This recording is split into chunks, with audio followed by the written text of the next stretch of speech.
Good evening. The road to the general election 2021 has so far been characterized by disagreements, defiance, demonstrations, destruction and death. Security agencies have been accused of selective application of the law in the enforcement of the COVID-19 guidelines. The confrontations began on the day of the nominations when the Honorable Robert Kyagulanyi was roughed up and tear-gassed. Engineer Patrick Oboi Amuriat was brought to the nomination venue barefoot. In all this, the Ugandan voter has missed the opportunity to understand the manifestos of the contenders for the highest office in the land. Tonight on this show, we host the new presidential candidate, Robert Kyagulanyi, who will be joining us from the eastern city of Mbale. And from the western city of Mbarara, we are joined by FDC presidential candidate engineer Patrick Oboi Amuriat. And here at our studios at the Kampala Serena Conference Center, we have a senior party member of the NRM, Captain Francis Babu.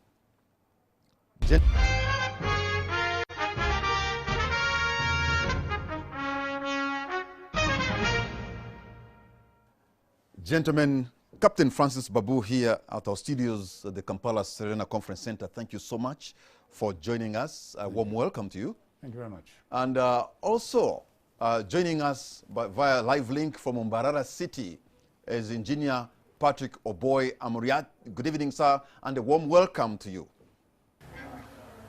Good evening to you, Patrick, and a good evening to Honorable Captain Francis Babu in the studio. I salute my comrade, the Honorable Robert Kyagulanyi. I'm happy to be on this show this evening. And we will be joined by the Honorable Robert Kyagulanyi very shortly. But I'm going to begin with you, Engineer Patrick Oboi Amuriat, because you have been on a campaign trail. You have had issues with the police. You have had your complaints. But perhaps you can bring us to speed on how the campaign is going as we speak this Thursday evening. Well, the campaigns have been quite bumpy. And as the pictures come through from wherever we go, we have had serious confrontations with the police ever since this campaign started. And it's been really hard for us getting to where we want to get to, because often we are directed by the police where to pass and the venues where we should hold our meetings. Of course, I would like to straight away announce that since we started, we have lost 2 of our comrades to a motor accident in Panyimur in Pakwach district as we descended the Rift Valley, the western part of the Rift Valley, in an area that has always been a black spot. Their vehicle rolled and 2 lady leaders from Nebi district perished. May their souls rest in eternal peace. Of course, it's also been very, very hard because we have adopted a strategy of reaching to the voter in their villages. And one thing that is evident is that Mr. Museveni and his regime have neglected the ordinary voter. It's not enough for us to have paved roads connecting city to city. It's important that the interlands are also reached in a manner that communication is eased and that produce can come from the villages or the fields or the farms to the market. And this is something that is quite important. We've been encumbered a lot by our inability to move effectively through the very, very, very bad roads, some of them washed away completely, by floods. And we wonder whether, the regime in power has taken note of what is happening out there. But, going back to the direct confrontation between us and the police authorities, it looks like this was a well-orchestrated plot by the regime to stop us going wherever we want to go controlling our movement, which is really very abnormal in a case of presidential election, let alone any other election. And I found myself in the way of danger a number of times when in Lera, policeman pulled a revolver and shot very close to where I was. This was repeated in Masindi when a trigger-happy policeman opened fire in the air to disperse people who had come to listen to us as we went through this city of Masindi. And it's continued. You see, the trouble that we have with the authorities is that they gazette places for us to go to. And before we get to the venue, there's heavy deployment of police and the army. Actually, we have seen ever since we started a number of army men, armed to the teeth, commanded mainly by high-ranking officers, moving in military trucks wherever we have gone.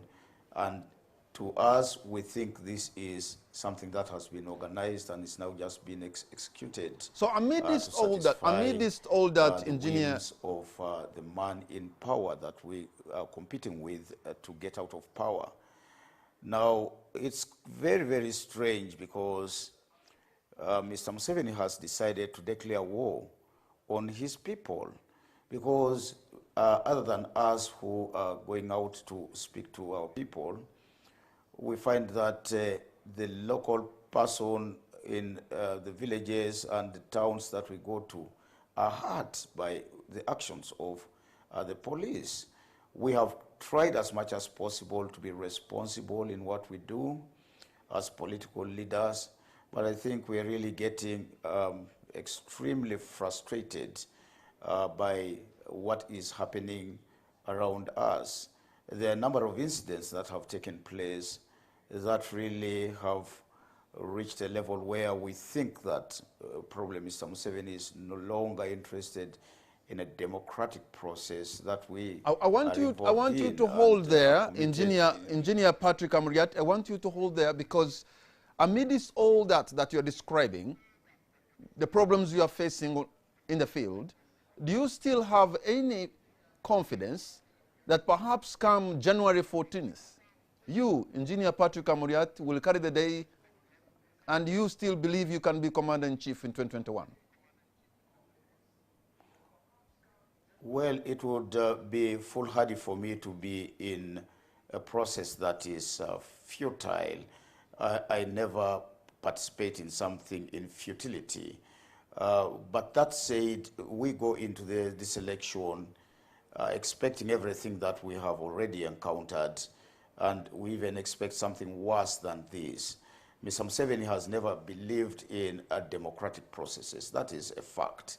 He's always cheated his way to power and used force to sustain himself in power. And so going into this election, from the word go, we knew we were going to face this kind of harassment. Although this is very unprecedented in the politics of this country, because in the past, okay, there were restrictions, but we could still gather, we could still go into the villages. We're not being subjected to being directed by the military or by the police, stick wielding, plainclothes people. This is quite different. But what is important for us is that we've always gone to elections knowing all this, only that we believe that going out to the people pays dividends to our political struggle. And so we also partly go into this to advance our struggle to remove the dictatorship from power. And you can imagine if we had sat back in Najanankumbi and said, well, this is foregone, it's something that is fait accompli, what would be happening in the country today? That would be defeatist in nature. So we don't play our politics that way. We know the kind of person that we are facing on the other side. We know that he is a person who is power hungry. And no wonder he's been in power for 35 years now. Okay. There's somebody listening to you, Engineer Patrick Oboi. I can imagine President Yoweri Museveni almost has a handbook or a manual of beating FDC. In his mind, he thinks he can beat you, and he has a record to show. Not 1, but 4. Really, this is more of the same, because he knows you are beatable, and he has done it. And I think he's comfortably thinking, let me pull out my manual handbook of beating FDC, and I'll do it again. Patrick, that is really laughable, because the 3 times we have been in competition with Mr. Museveni, we have won all the time.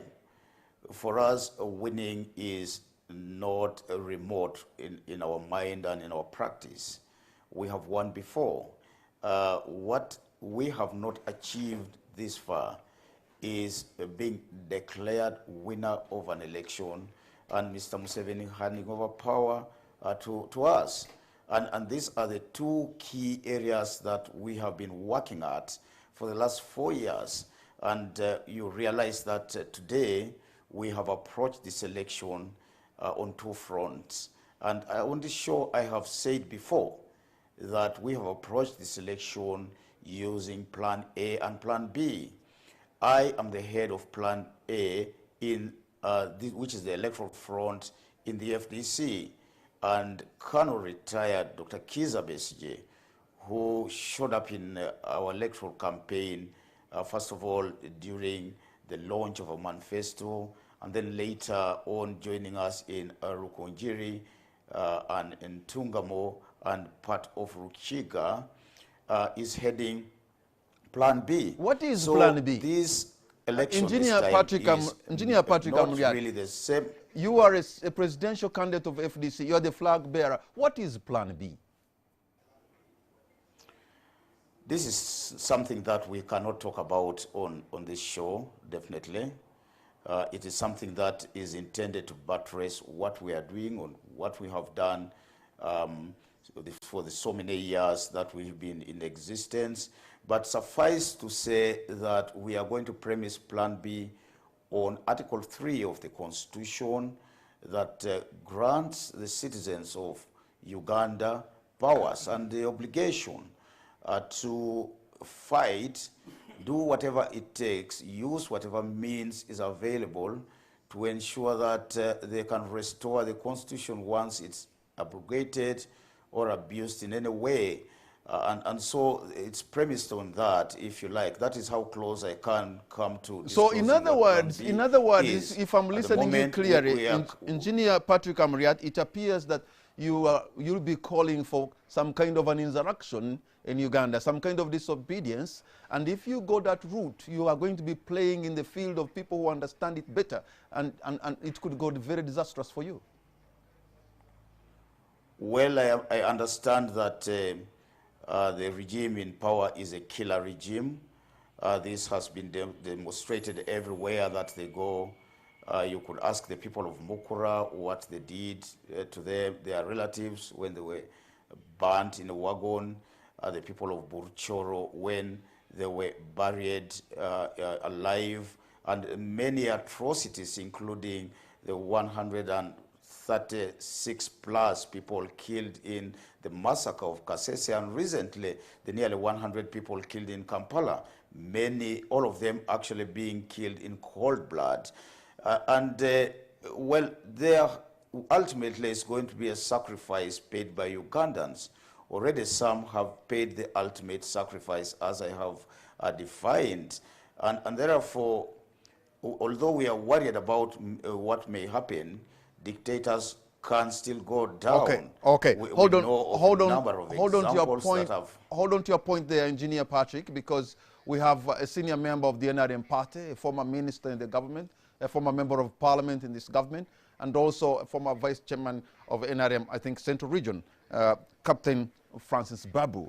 You've had your colleague there. You've served with him in parliament. Yeah. But also, he's not just making, allegations real. There are things that have happened under the watch of the NRM leadership that are really unbecoming, especially when the police and the security officials shoot people in the head to kill, that is a scar on the conscience of the NRM that you're not going to wash clean.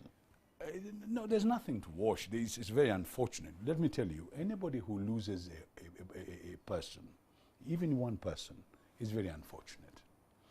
Anytime you have accidents of this sort, they are not good. But let us be, first and foremost, we are Ugandans. This is our country. We have problems. The government of Uganda has said, let's have an election as per our constitution every 5 years.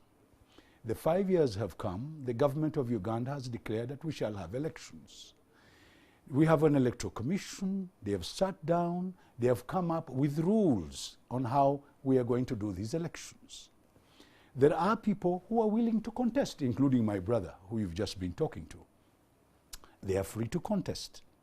However, some of our brethren who have come to contest, they are taking it in a different line.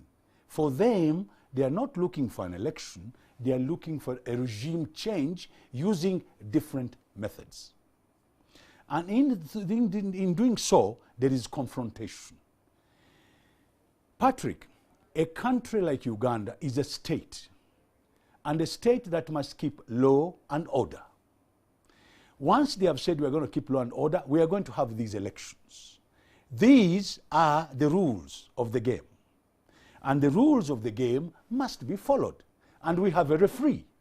The referee is the Electoral Commission. And that's where the problem is, Captain Francis Babu, is the selective application of the law in enforcing these rules. I am coming.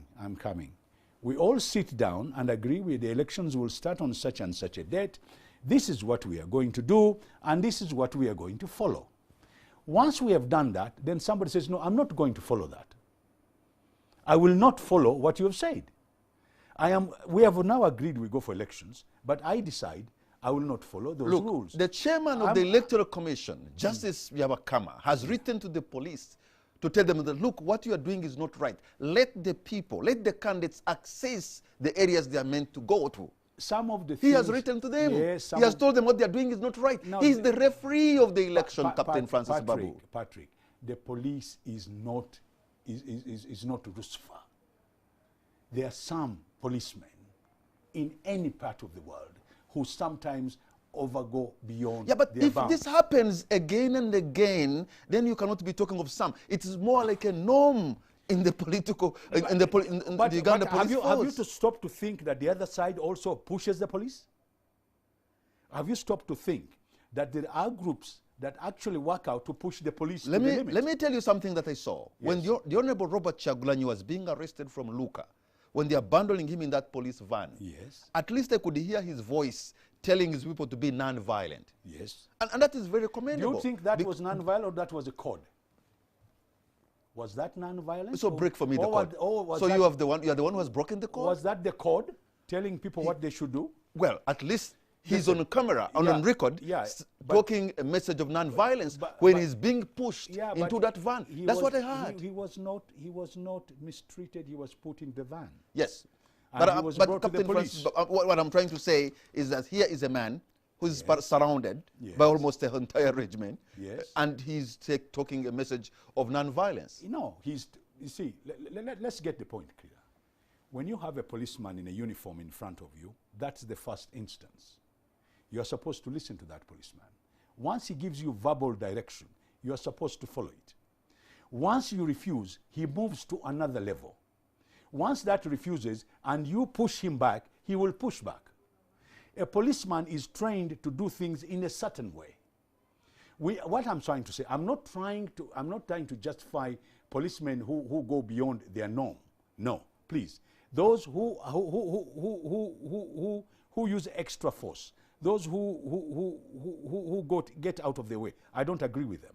But the policemen have a certain duty, and the majority of them follow that duty.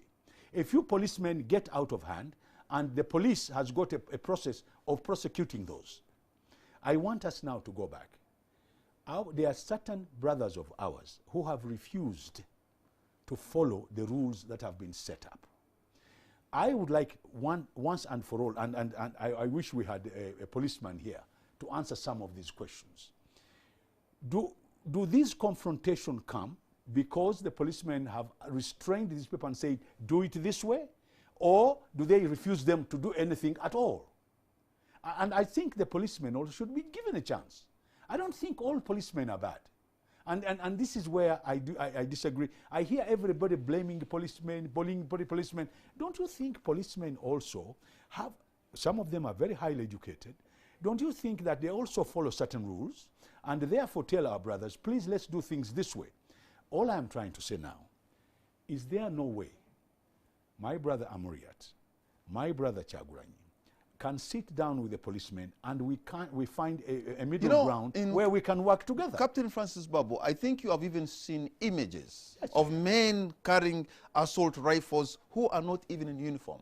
Yes. If they do commit human rights violations on the streets of Kampala, you even cannot start where to report them. They have no names, they have no insignia, they're not in uniform, but they're there with the police shooting into the crowds. No, not all of them shoot. Yeah, but Why have do you men. think? Why do you Captain think Francis people remove Babu, uniforms? You have no. men. Are you an expert in terrorism fighting? Do you know why they remove their uniforms? They remove their uniform because they are looking for those who are not in uniform, who are also fighting back. Have you stopped to think that these guys remove those uniforms because they are looking for people who are hiding behind the human shield? So you remove your uniform, you have your AK-47 rifle on the streets of Kampala. It's done. How does that make you different from any other thug with a gun? Now, how about because you look like you are just a gang with a gun. You see, Patrick, if I remove my uniform and I'm looking for somebody who is armed, who is not in uniform, it's easier to catch him than when I'm in uniform. Now, we must get experts to tell us these things. I sometimes ask people that, you know, I'm not saying there are no policemen who go over the excess. They're there. And they should be arrested. All right. All I am saying is that the President Yoweri Museveni has said he's going to compensate those who were non-violent but died in the violence that ensued in Kampala. And one wonders, for trained police officers, how do they kill all these people? They even know they were not even violent. Is that because of poor training? Whenever there is a riot, my brother, there is bound to be people who accidentally get in the way, whether you like it or not. And it's not only here. Anytime there has been riots all over the world, we are bound to have people who unfortunately get involved in this. What we need to do is never to have these kind of riots and not to have these kind of problems. And that can only come if we all agree that we can do these things without fighting. But do you realize in NRM that the ground is shifting beneath your feet because of the generational gap that we have? Because it appears really, to be honest, the Honorable Robert Kyagulanyi has momentum right now. And he's speaking the language of the majority of Ugandans. He's young, they understand him more. Yes, the party chairman and the candidate of NRM did his part, but the message he's keeping talking about liberating Uganda, which he did, it's not resonating so well with the majority because they don't get it. Well, I sometimes wonder where you people get these statistics from.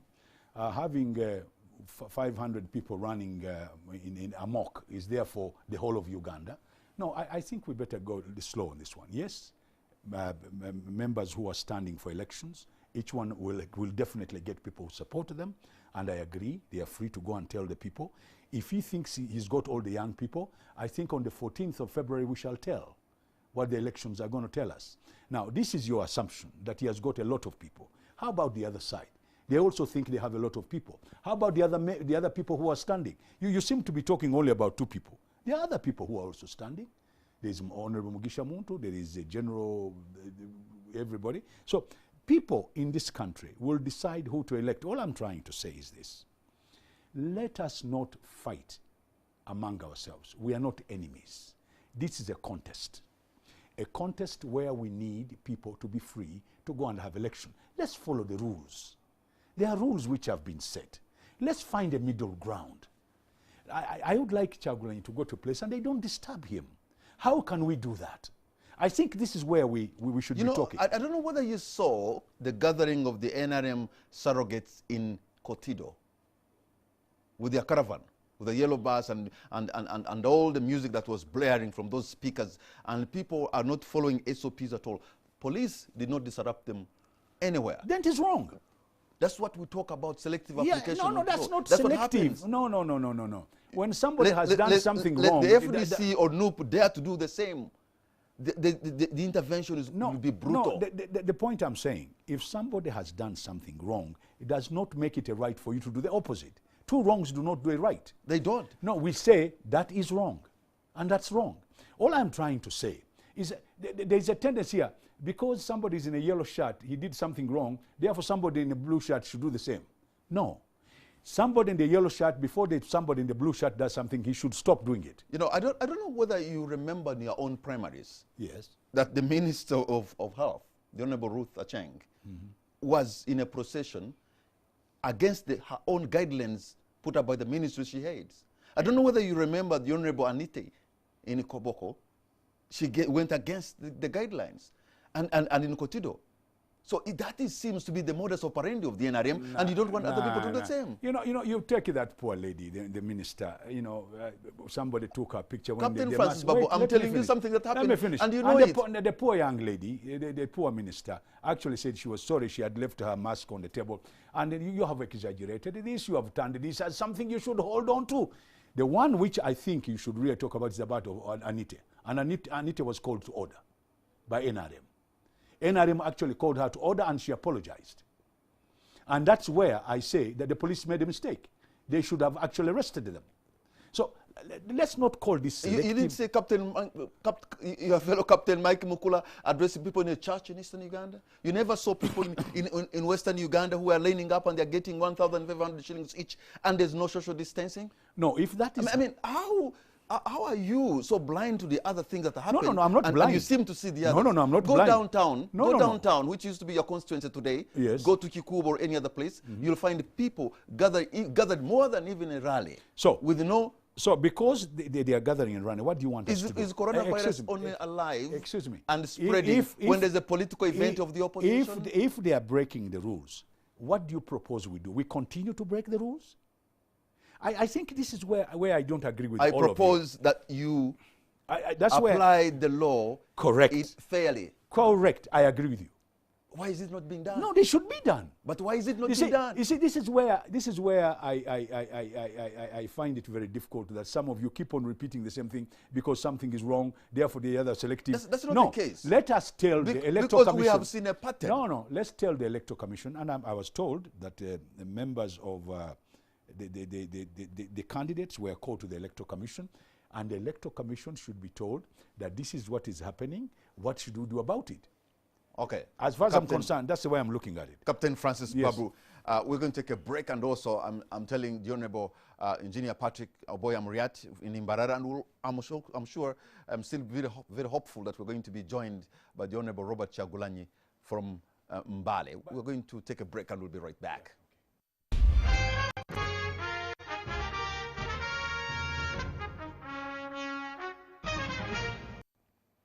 Welcome back. You're watching On the Spot. My name is Patrick Amara, and my guest here in the studio, we have Captain Francis Babu, and joining us from Mbarara City is the FDC presidential candidate, Engineer Patrick Amuriat Oboi. Engineer, you're still with us, and I just want to know today how your campaign has been in the areas that you are, and whether you really are moving with the confidence. I just want to ask, with the confidence that you could actually be the Joshua and Dr. Besigye was the Moses. In other words, that you are going to take FDC to the promised land of political power in Uganda. Will you?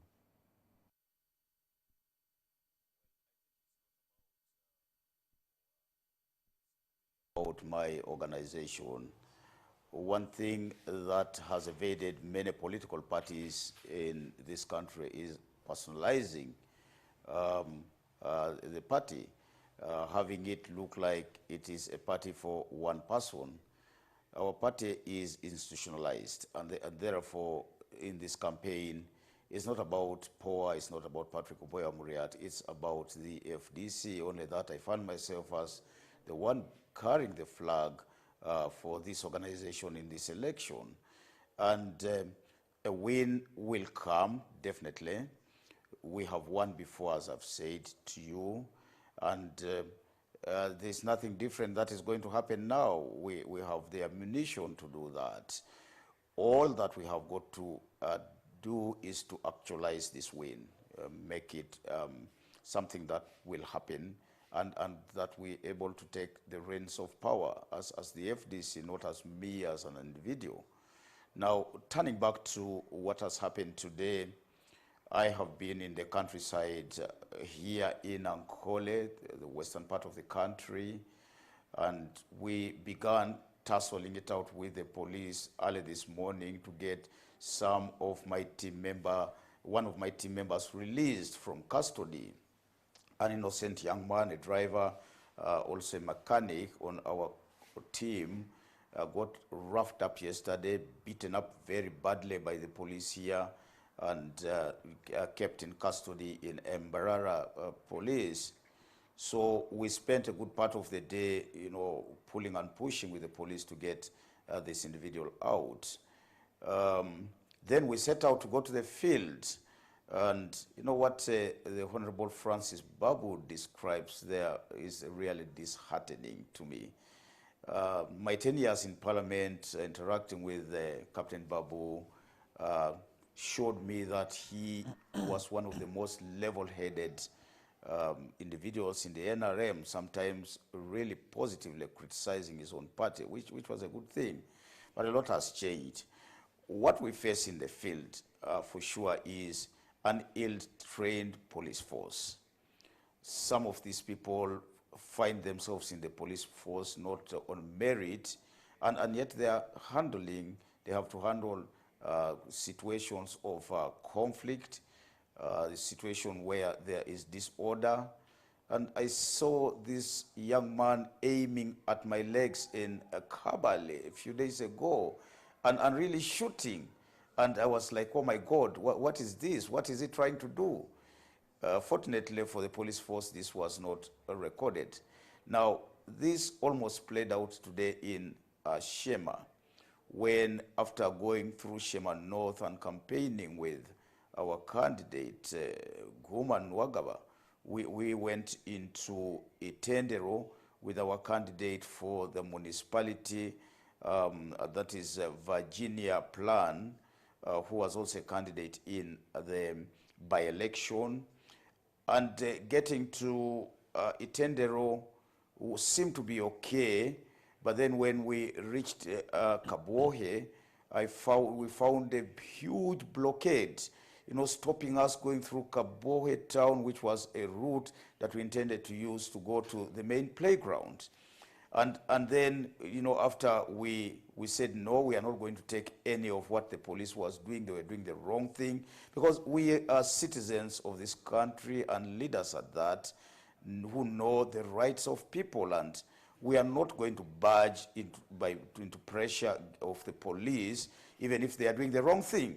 They need to be told. And I want to challenge Captain Babu in the studio there, who says, even a stupid order from the police should be entertained.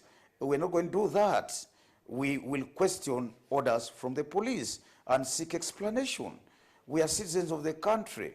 We cannot allow to be downtrodden just because somebody is in uniform and has got the national colors on his close to his shoulder. That is not how we operate. And so if we must fight for the rights of common Ugandans, we should be able to fight for our rights for our rights first. And this is really what we are also exercising in the field. So today was, again, some cat and mouse kind of business after we forced our way through the barricade that was unfairly put across. We went to the playground, and the playground was cordoned off. Many who wanted to listen to us were unable to listen. They remained at the periphery of the playground, fearing for their lives. Remember that there was a high presence of the military today, and it was all over prospective people coming to listen to us. And our people still live in fear of being attacked by the police. What happened in Kampala recently is still very fresh in their minds. And you would not expect them to be relaxed or even confident about going to a place where there is a high presence of the military. After our rally, then they began to run after us all over the place. You know, it's very disgusting. It's really very, very, you know, this is not an election, I would say. And I think that Mr. Museveni needs to rethink what he is doing to Ugandans, because when people are pushed so much, you know, against the wall, then they react in different ways. But I want also to rest the mind of the Honorable Captain Francis Babu by saying to him that we are not preparing for war against the dictatorship. If we had wanted to go to war, we could have done this much earlier. In fact, ours, the form of struggle that we have adopted, is a non-violent struggle. Let the aggressor be the one to, you know, cause aggression on us, but we are not going to be the first to level our guns against anybody. And so he should rest assured that we are a non-violent organization. We don't intend to use any violence, but we also want to urge him and his comrades in the NRM to respect people, to respect Ugandans, to respect our rights. Our rights are being abused at the moment, and this is, again, something that we will not lie down and wait for, you know, to continue without being challenged. We are going to be challenging this, you know, in our own ways, and to ensure that our voices and the voices of Ugandans, including common Ugandans, are heard. Now, it's very interesting also to note that double standards, as Patrick, you have observed, are happening. You know, Captain Babu needs to know that what is good for the goose is good for the gander. And I think that we take exception of the fact that whereas we are being cajoled, we are being hounded out of places, our people are being beaten up, the NRM are having a free ride. They are doing what they really want. The two cases that you have given, examples that you have given, Kamara, the case of Karamoja and Koboko, are not the only cases that we have noticed where NRM gatherings just go freely without any challenge from the police. Now, that speaks volumes. What is clear is the fact that the police today is actually working for the regime in power. And they are serving the dictator. Engineer Patrick Amuriat. Engineer Patrick Amuriat. Can I just say this? Yes, sir. I want to say that during our interaction with some policemen, some of them senior police officers, excuse me, they have said to us, look here, you people, what we are doing, we really do not believe we are doing the right thing. But for the sake of our jobs, we have families to take care of. We have just got to do this. That is a clear indication that what is playing out here in the field is as a result of an instruction from the above. And the above, you know whom the above is, and that these people are helpless people, whereas they really sympathize with our situation. Some of them. I know some are really very sympathetic to our situation, but their hands are tied. So we shouldn't really blame the police force entirely. We should blame the people who command the police force at the topmost level. This is really what we... Let me ask this, Engineer Patrick Amuriat. Really being subjected to, and I have been able to see you on the campaign trail on TV, and sometimes I haven't, like, I'm going to give an example. President Yoweri Museveni met his supporters in Busia a couple of days ago, and they came in big numbers, and they were a distance from him, but you could hear him telling him that they should distance they should ensure they are following the SOPs, and that he was not coming close to them because of the COVID guidelines. And somehow there, I think he showed leadership to tell the people there is a problem, there is a pandemic. But I don't know whether it has not been captured, but I've not heard you tell the people to stay to distance and stay away and just have a few, because COVID-19 is real. You see, Mr. Museveni has unlimited facilities, and he can afford to keep off people from wherever he goes. Remember, there's this mischief of him being the head of state as well as being a presidential flag bearer. He enjoys the privileges of incumbency, including security, and he can choose where to go. But ask if power can be allowed to go to a ground that belongs to a government institution, and a meeting takes place under his leadership. This is not going to happen.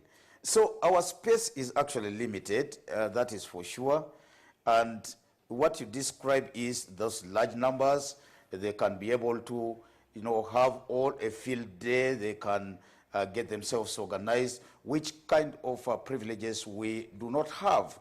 But sympathize with our situation. I turn up in a place and voters want to greet me. They are standing a distance away from me, and the police is beating them and saying, go away, social distance. And we send a message to the population, to the people that we interact with, and we are playing our role. But look at it this way. What is the role that government is playing? I know they have tried to educate people on social distancing and observing SOPs, but not enough is being done. The very minimum of providing masks for the population. We know Mr. Museveni and his junta a few months ago collected from the business community money. They also got donations from the donor community. About 600 million euro was borrowed from the European Union, a total of 12 trillion shillings, and this is contained in our manifesto, was the total amount that was collected by Mr. Museveni to guarantee the survival of Ugandans through the hardships they are enduring during this COVID situation. That money has not been spent well. I have gone around this country and I see very, very few people that we address putting on masks. Now, there was a promise by the government that masks would be provided freely. I am sure if they provided masks even, they did not go around all the citizens of this country. They should have been the responsibility of government during this difficult time to ensure that they make a second or even third round in the distribution of protective gear to the population. But that said, I think that COVID is being used for political expedience. And if it were not for political expedience, being a contagious and very dangerous disease, okay, I think I need to bring in... Mr. Museveni should have opted. I think I need to bring in here Captain Francis of a state Babu. of emergency. Let me bring As in a here... matter of fact, we propose... Let me bring in here Captain Francis Babu. We propose this to Parliament. To respond to some of the things you've said, because you disagree with him in some areas. So it's just right that he should be able to get a moment to respond. Captain. Yeah, I like to thank my brother. He's spoken very well. But I like to thank him for one thing. He has said a lot of policemen are very good. He has just said it himself, which means that there is a few bad policemen, I agree. In every society, there's bound to be some bad apples. Entirely, I agreed with him, and they should be arrested. I have agreed with him that some NRM people have misused their facilities given to them, and the president, you've come out very clearly, has told people that please, let's observe SOPs. Once that is said and done, the rest to me, the things he's talking about, he's calling our government a junta. A junta is a military junta. This government is an elected government. It was elected 5 years ago. This government said, let's have elections 5 years later. They said, no, let's not have elections, suspend elections. Let's have a state of emergency. The government said, no, we are going to have an elections. A set of rules are set up. You are told to go there and look for votes. I want to request, and I'm saying it out of a very good heart, that Amuriat and some of our leaders who have stood for elections try and convince the people in the landscape so that they can go and carry out their campaign peacefully. The first person they should try and convince is the policeman. The second person they should convince, who is asking the policeman to do it, is the Electoral Commission. Amuriat is such a good talker. Why doesn't he talk to these senior policemen? Let us agree. I have to speak to people to get a vote. Where can I go and speak to them? If Amuriat can talk to them, I'll be more than pleased. In fact, I'll be there to listen to Amuriat. But these other things is bringing, some of these conspiracy theories and Museveni is this. One of the biggest problem of the opponent of the elections in this country, and which is brought every time we have contests, are these characteristics come out of context. Others intimidate others propaganda is used, blackmail is used, lies are said, all sorts of things are done. Put those aside. We are now having an election, and there are people who are contesting. How can we make the landscape? Let me finish this. People like the Inter-Religious Council of Uganda. Yes. Yesterday visited the headquarters of the Uganda police. Yes. To show them their dissatisfaction on how the Uganda police was handling matters of election. Yes, I saw that. I saw that. When you have the men of the cloth coming to talk to tell you, then things are not right. No, they are part of society. You remember when Assistant Inspector General of Police Hassan Kasinje had to go and apologize to the head of the Mbogo clan for having tear gas, because this is what they do. Those things are bound to be there whenever there is a problem. But people are dying. But don't magnify. You cannot say they are bound to No. You're magnifying a problem where we all agreed. Listen. People Yes. came to the streets of Kampala to do their business. They never returned home. Oh, not all 54. The other 50, among the 54. They never returned home, Captain. There are people who came to Kampala among those 54 to destabilize Kampala. You're not talking about that. And that's exactly what the head of the police yesterday said. But religious leaders, yes, you have condemned us, but you're not condemning the people who actually started the violence. He said it.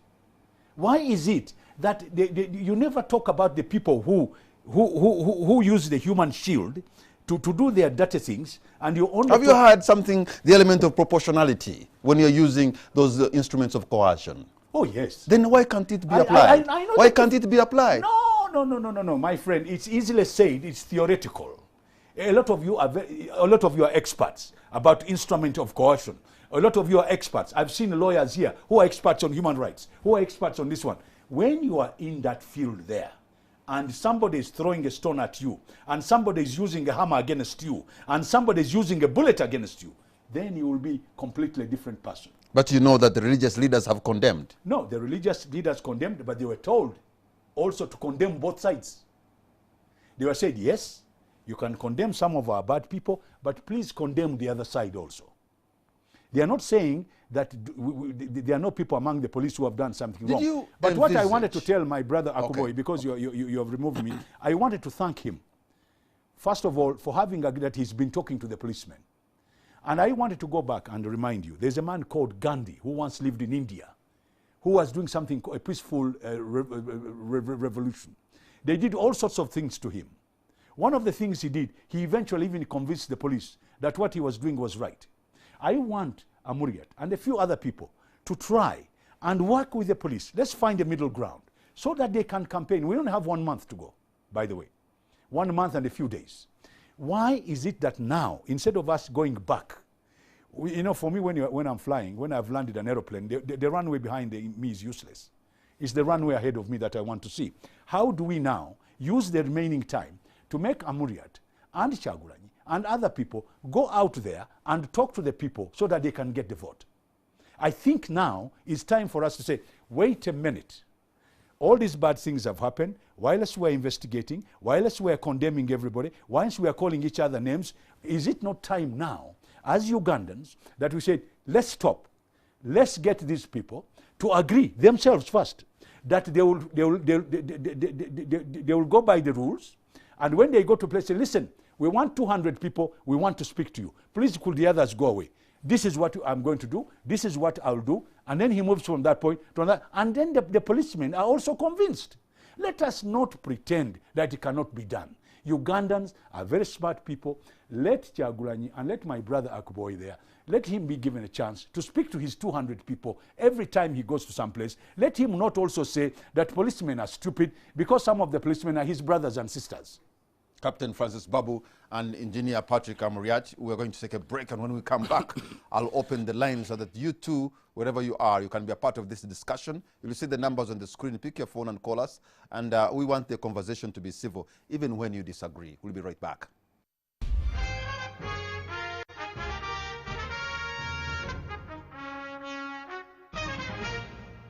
Welcome back. You're watching On the Spot. My name is Patrick Amara. My guest here in the studio is Captain Francis Babu, and we also have the Honorable Engineer Patrick Amuriat, the presidential candidate of FDC, who is joining us from Mbarara City. I suppose, Engineer Patrick Amuriat, you're still with us, but you had a point you wanted to conclude before. No, the only point I wanted to ask, because Amuriat is on, my brother Honorable Amuriat is on, I was going to ask him, what can help him in this one last month? 1 month and a few days, because we are electing on the 14th, I think, of January. Now, my question to him would be, how, let us now sit here and say, Amuriat, how can we help so that you can talk? Because they have allowed us 200 people, SOP, and you are going to go to a certain place. How can we get you the 200 people, you speak to them and move on? Why should we push the policemen anymore? Why can't we agree with the policemen? Listen, I'm going to... The chairman of the Electoral Commission, yes, Justice Simon Byabakama, has written to Uganda police, yes, telling them that to let the presidential candidate access the people because they have their roots that are known. Yes. Because he himself, but Patrick, which he people? himself, listen. Which people? He's telling the police to let... No, which people? Because if you say let him access people, he can go to a market. Because in some cases they've been even blocked to go to a place where they're expected to be. Yes, that's what I'm saying. How do we go about this now? And the chairman, who is the referee in this election, has told the police to stop it. You see, I would not allow, me personally, I would not recommend for any candidate to go to a market. I would not recommend any candidate to go to a stadium. I mean, how can we... They haven't gone to the market. How do we organize this? I think this is where the problem is. How do we organize so that Amuriat can meet in Kawohe, his 200 people, speak to them, and move on to another place? None of the candidates has told you that he's trying to organize a rally in a market. We have seen roads blocked. Roads blocked. You haven't seen somebody campaigning at a petrol station? You haven't seen somebody running on a motorbike going to a market? All I am trying to say, no, really, how do we organize this? I am in favor of trying to help the candidates so that this last 1 month, they can speak to the population so they can give them their manifesto for the elections. How do we go about it?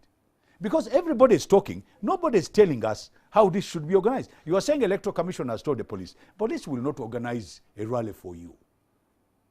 It has to be your own people. When I used to go for election, it was my agents who would organize where we would go. So if you do not want to listen to the referee in this election, who's the Electoral Commission, if you don't want to listen to the religious leaders, if you don't want to listen to the elders, including John Patrick Amama Mbabazi, who spoke today condemning the violence that is happening in the election, whom are you going to listen to? But what are we talking about here now? I am saying, all that said and done, how do we help these people in the last 1 month? You are going backwards. You're backtracking. I am saying, how do we go forward now? In fact, I think you should help me.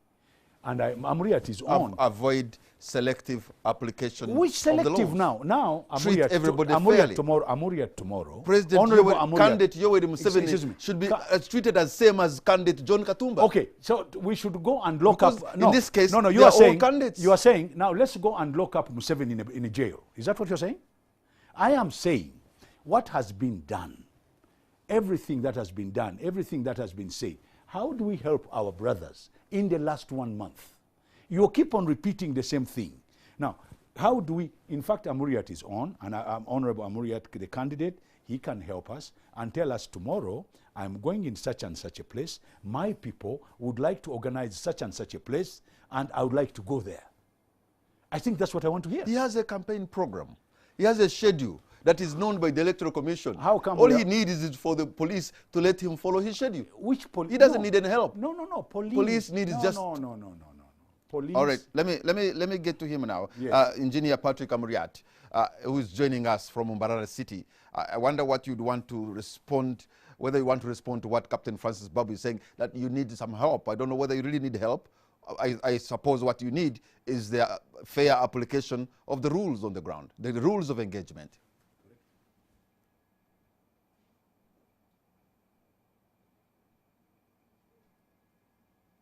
Engineer Patrick Oboi, it's your time to respond. I don't think he has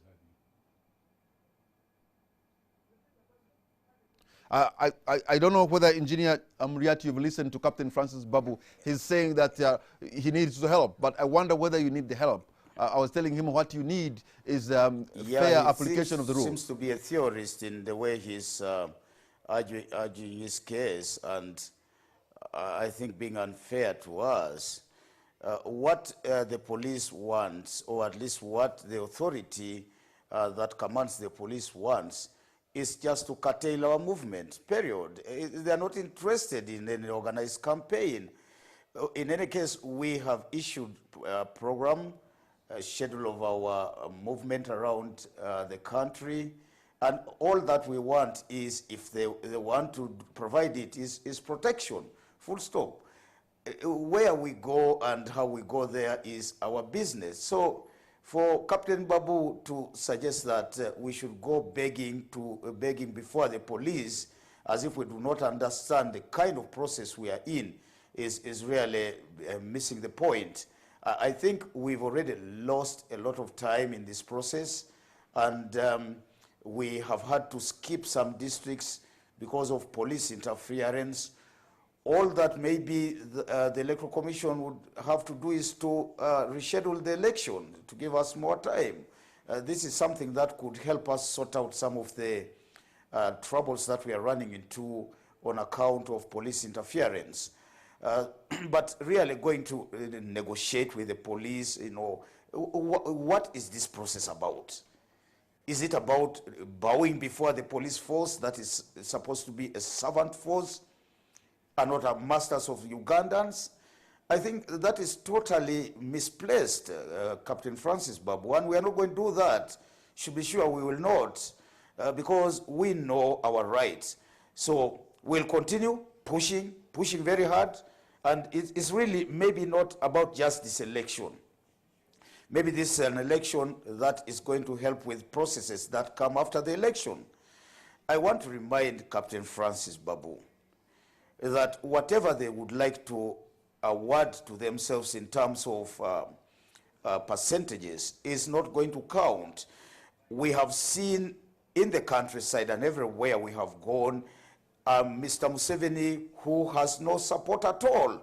He has declined in support. He's even performing worse than he performed in 2016. I was in the election of 2016 and I saw the outpouring of emotions as we went around with Dr. Kizza Besigye. This is happening again this time at a higher level.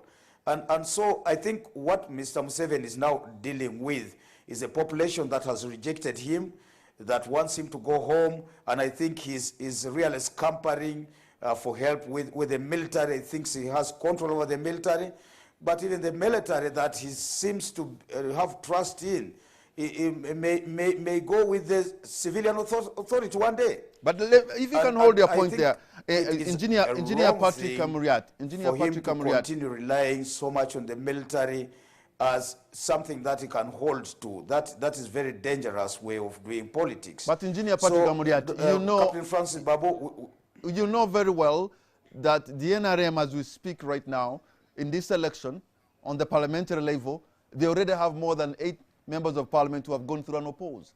You know very well that the NRM has fronted a candidate in every district, at every sub-county. They have an army of candidates who are taking up positions all over, and you have not been able to field candidates in all these areas.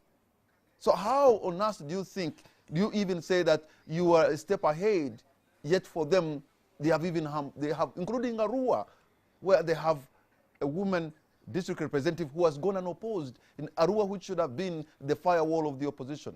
In Kamwenge, your neighbor Frank Mwebaz is going unopposed, and other places. And another thing, I don't want you to beg anybody. I just want you to get your yes, right. I think that To get your right. what is important is, Mr. Kamara, you are getting this completely wrong altogether. These two situations are not comparable. When you talk about parliamentary candidates, you could talk about youth elections and the percentages scored by the NRM. You should take into account the circumstances under which this occurred. Now, I just want to give you the example of the current situation in which we are, with a parliamentary majority of NRM of about 80%, FDC having just 8%. But when you look at the scores by the presidential candidate, what was awarded to Dr. Kizza Besigye was about 37%. We believe we won by 52.8%. Now, what explains the disparity? I think this is really what you need to interrogate rather than just rushing into concluding anything. Remember, in these elections, especially at the lower levels, there's a lot of intimidation. You should know that there's a lot of bribery, there's a lot of money involved, you know, that may not be of any consequence at the top level. You try to intimidate power, you are just wasting your time. I will tell you, you know, I am prepared to pay the ultimate price. This may not be true about people at the lower levels. So that analysis is simplistic, Kamara. I think you need to consider this as a more complex thing that needs a complex analysis, and not just cheap and ordinary analysis that you are trying to put into this. I have a feeling that Ugandans, and I am seeing this, your measure of people going through an opposed is not good enough to measure the popularity of Mr. Museveni. Just take it from me. I want to measure the popularity of your organization, sir. If your organization has failed to have candidates in some areas, then there's a problem with the organization. Yes, indeed, but what is the problem? Because remember that for you to field a parliamentary candidate, you need 3 million shillings. The NRM goes into the Bank of Uganda, they get into the treasury and get this money just as easily as that. We do not have that privilege. And I think you need to note that there's a limitation in that case. There is also the issue of intimidation. A candidate may want to contest under the FDC, but they are frightened, you know. You've talked about this is what I have seen. For example, Engineer Patrick Oboi, when you won the election of your party, instead of the party staying together, some kind of cohesion, what have we seen? We have seen the FDC splitting. And so you're weaker because when you should have brought your forces together, you are now, you now have General Muntu as your contender, as your political foe, and yet he's the former president of the party. So your party has issues. Patrick, that is a creation of the media. And you continue driving this and driving. I don't know where you want to get on this. Because I have told you a number of times that the FDC has emerged even stronger than it was before. I think we should put a full stop to these arguments that are intended to demean the FDC. We are not going to come under pressure by anybody. We know we're a strong party. Today we are fielding 316 parliamentary candidates. Our friends who left, ask them how many they are fielding. Today we can be proud about a network of the FDC that is unrivaled from the previous cases. What effect has this exodus, this movement out of the FDC been on our stability? We've been able to repair the small damage that was caused, and we are marching on. Okay, it's good. It's good you have called it a small damage. It's good you have called it to an end. It's good you have called it a small damage that you're trying to repair. Probably whether it is small or big, then that's debatable. Actually, whether it is small or big, that's debatable. But at least you concede there has been a damage. I just want to. By the way, I do not want to. I'm not causing any dichotomy. I'm only stating what I've been able to see, and you have conceded there is some kind of damage, though that you say you have repaired it. That will be good. But let me open the line. Losing a single member is certainly a loss to any political organization, and we don't feel nice about that. But that said, we are in the business of recruiting. We lose and gain somewhere. Just today in Shema, and all over this campaign, we have been recruiting many people crossing over from NRM to us, and I think this is a net gain on our part. Of course, you might be looking at the big shots, the big leaders, those leaders who were in the FDC, but also look at what kind of support they enjoy wherever they are leaders. And I will say to you that wherever a member of parliament, for example, has left the FDC, we have been able to get a candidate to replace them, and we are in a fair competition against them. Patrick, you really have to think about a former Secretary General of the party, not with you, a former leader of opposition, not with you, a former member representing Kampala City, here where we are, not with you. That means people are running away from something. Politics is about numbers, Kamara. I think you need to take note of that. Okay, and all right. For us, really, the numbers are there. One point, Patrick. Whenever narratives become propaganda, then you spoil the political game. And when you live by propaganda, you continuously change faces. This is a competition in this whole country, and people are campaigning.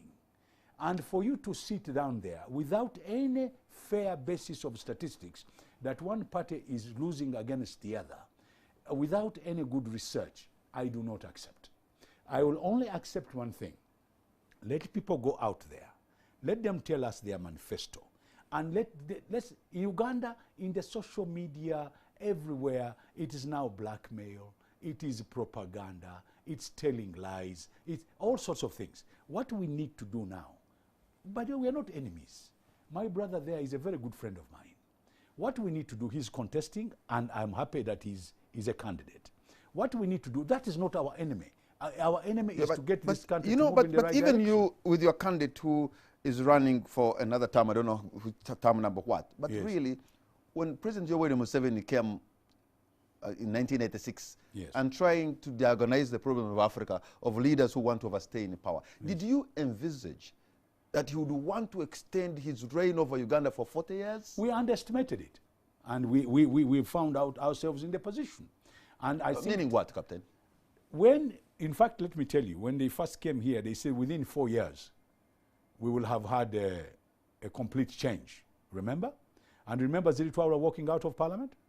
We then realized this was a big, enormous problem. It's not a small problem. Building this country has not been easy. And it has gone from... For 40 years. For 40 years. Oh, yes. The NRM cannot produce another leader. How long has Biden been in politics? It does not... A country, 40 years in a country is a very small amount of time.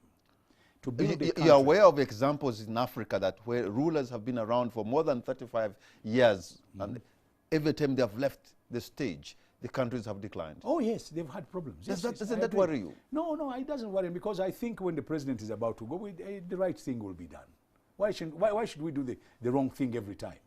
Do you realize that there are people who understand Museveni even more than you, I suppose, and perhaps they're no longer with him? I can give you the names, including his former medical doctor, Dr. Kiza Besigye, John Patrick Amama Mbabazi, Augustine Ruzindana, Dr. Miriam Matembe, a number of people who have served with him and have known him better. Listen. Why is it that those who know him best trust him the least?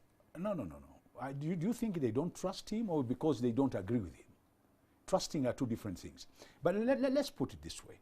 Each one of us has got a way he looks at a development of a country. I've got my way. All those people you have talked about, they have got their way. They have got their patience, they have got their limits. My limits might be a little bit wider, and I've got the reasons why. I want to see this country reach a certain zenith. Now, our president could have had some problems here and there. We would have had problems here and there. But I can assure you, this country is going to be delivered, and eventually the president will eventually leave. So I don't want to destabilize this country. I've had people talk about Arab Spring. I've had people talk about the regime change. No. Let us go slowly. Let's change our country slowly. And let's get to the zenith. Let's get to where this country should Let me open the lines and get to Please, let's do that. What Ugandans are saying tonight. You have the numbers on the screen. Please pick your phone and tell us what you think. How it's unfortunate we keep into the bickering and we never get to talk about what it is in the package of these contenders for the highest office in the land, because that would have been more helpful to know what they can do. We have a call on line. Hello. Hello. Good evening, sir. What's your name and where are you calling from? I'm called Julius. I'm calling from Nansana. From Nansana, you're on air, Julius. Yes, please. Go right ahead. My name is George. I'm calling from Nansana. Yes, I think let me go. There are two issues. The soaps. For the soaps to work with the 200 people, you need a political party with the infrastructure. Unfortunately, among all these parties, it appears only NRM and FDC have that infrastructure. So you leave the rest just hanging, and they have nothing to do apart from what you are experiencing. Number two, forget even about the elections. Go to Kampala Street, come to Nansana, go to Kansanga, move within Kampala, go outside Kampala. Count the number of people putting on masks. Today at this time to go around Wino, I went to mini prize butter. I almost shed tears. Forget about that. It is not the elections that are going to escalate the issues of COVID. If you want everything to flow well, the right thing should have been this election shouldn't have been held at all. A state of emergency would have been declared and no elections would be held. Or go the situation of other countries that did it. Here in Burundi, they did it. Then in Tanzania, they didn't care about the soaps. If people die, I think they reach a level where people did not die at a certain level. Then that is the way to go. But to me, we have made a mistake. Let us accept the mistake. Final about the mistakes. Final about the clash with the police. I think because of the lack of infrastructure that the political parties don't have, then they are left with no option apart from clashing. I can guarantee you are still going to see clash. But lastly, Ugandans, let us respect the soaps wherever you go. Please, I shed my tears when I see on the streets. When you go to Kikubo, you go to Wino, please, it is just a bad situation. Thank you very much, our caller from Nansana, for your contributions. And let me try also to pick another caller online. Hello. Hello. Hello. Good evening, sir. Good evening. How are you? I'm fine, thank you. What's your name and where are you calling from? Charles Ruanga calling from Nyonyo. All right. Charles, you're on air. Yes, to me, my concern is our opposition leaders, I think, have failed to realize that these elections were organized in the pandemic, and EC gave them guidelines. They said that if you were to campaign, you must have 200 people. Some of these presidential candidates, like Bobby Wine, are holding big rallies. They are meeting over 500 people, 1,000 people. Two, they are not respecting police officers. Why would a presidential candidate fight a police officer? who is supposed to protect him. I think if we are to have smooth elections, presidential candidates must respect the rule of law. Okay. If you're a presidential candidate and you are not respecting the rule of law, then you are not supposed to be our leader. Okay. Thank you very, very much, Charles. Our caller there from Munyonyo. I'm going to try to take maybe two more before I can have Captain Francis Babu and Engineer Amuriat make their concluding remarks. I have a call online. Hello. Captain Francis Babu and Engineer Amuriat. I have a call online who is sending an echo into the studio. Probably what you have to do is you turn down the volume when the phone goes. Yeah, you turn down the volume of the TV. Hello? Okay, I'm going to stop the calls. Those two, probably. Let me try one more. I have a call online. Hello? Hello? Hello? Yes, good evening. What's your name and where are you calling from? Isaac calling from Mbale. Isaac in Mbale, you are on air. I am really excited by the submissions of Captain Francis Babu. Okay. Captain Francis Babu sounds like he's not a beaten friend, but I believe that one time he sounded a weak person in the NRM. What happens today in Uganda is what they are shooting. Mm-hmm. The true thing today is that they know the fact that the process is unfair. Okay. Now, when you come up and say the problem is Kyagulanyi and Kyagulanyi is versing the police and the police is saying it is the Electoral Commission and the Electoral Commission is saying we are not aware, where is the problem? Can we follow the steps? Okay. Well, okay. You have asked a question there. I'm going to let Captain Francis Babu respond and also go to Mbarara City where we have Engineer Patrick Oboi also respond. Yeah, thank you very much. I like to thank my friend. He said I'm a very weak man. Yes, I am. I'm very human. So sometimes I'm weak and sometimes I'm strong. But let me put it this way. I think the gentleman made it very clear. We need to find a method where all our contestants, within the this 1 month to go, how Amuriat said, I was saying they should beg. I'm not saying they should beg. How can we work with the Electoral Commission, the police, and the candidates so that these people, wherever they are going, using their system, they can organize themselves places where they can talk to the people. And then, of course, there's this point where somebody's saying you're having 1,000 people following you. How can a leader help us to stop that? And I think if that can be done, in the last 1 month, they should campaign and be able to tell the people about their manifesto. And actually, you made a very good point. Is it not time that we know what they're supposed to be doing instead of going into these things which are not going to help them, so that people can know that this candidate stands for this candidate stands for that.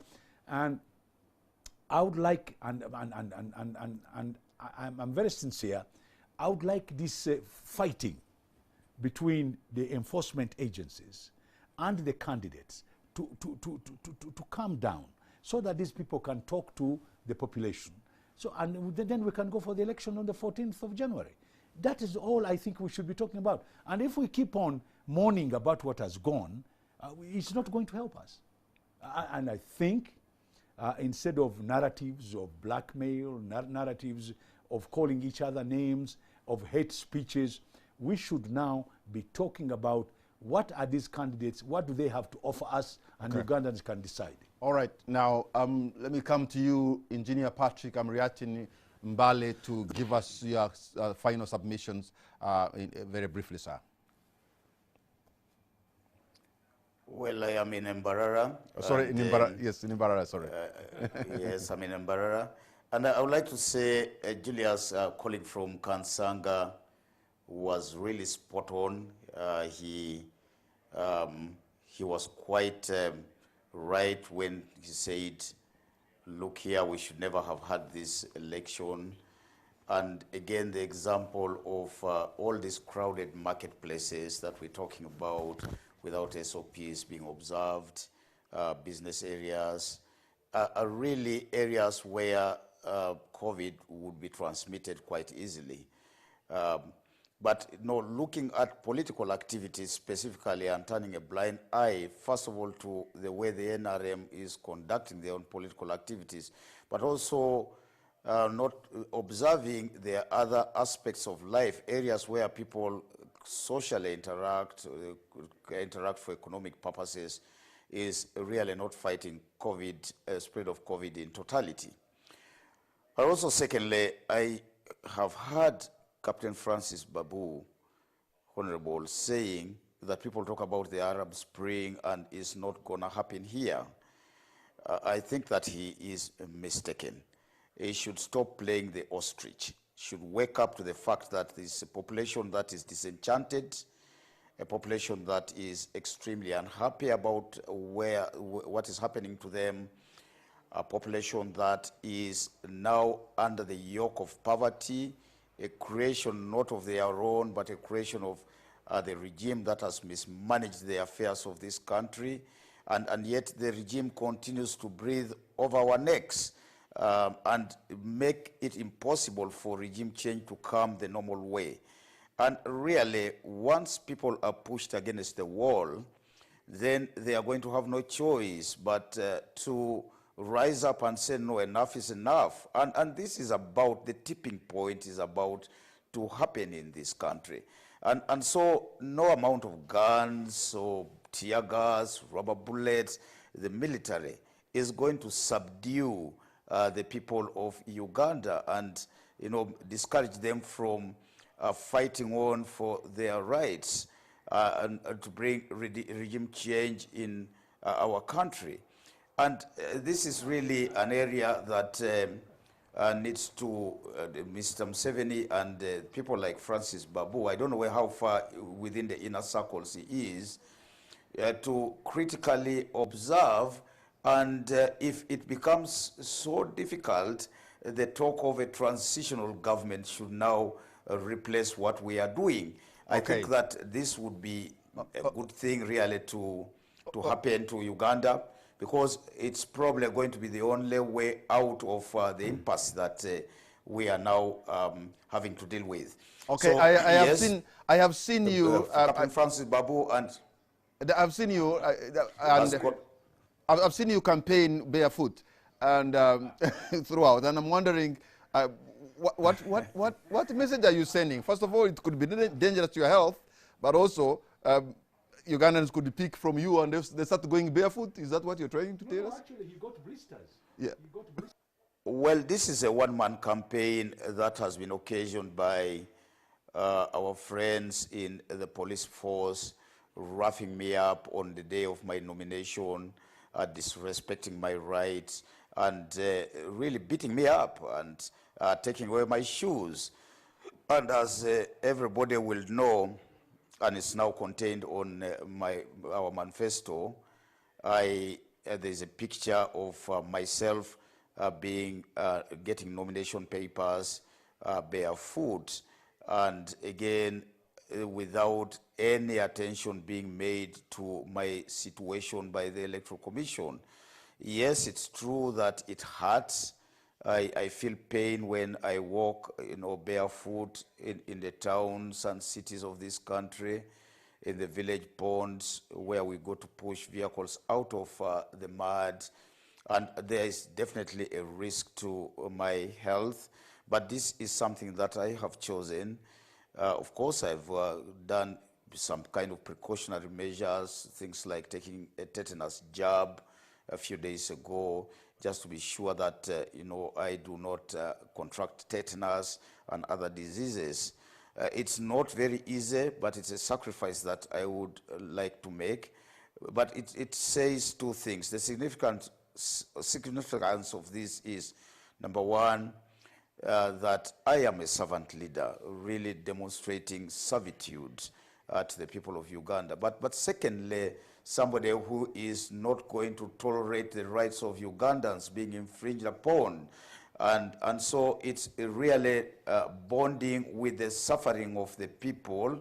I would like to make this sacrifice, feel the pain that the people who are underserved in this country feel the inconvenience that they face when they do not get the services that they deserve despite paying taxes, and also where good governance and democracy is remote in this country.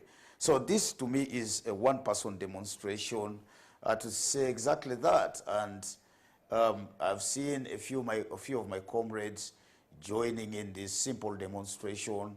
It's really gathering momentum in a way.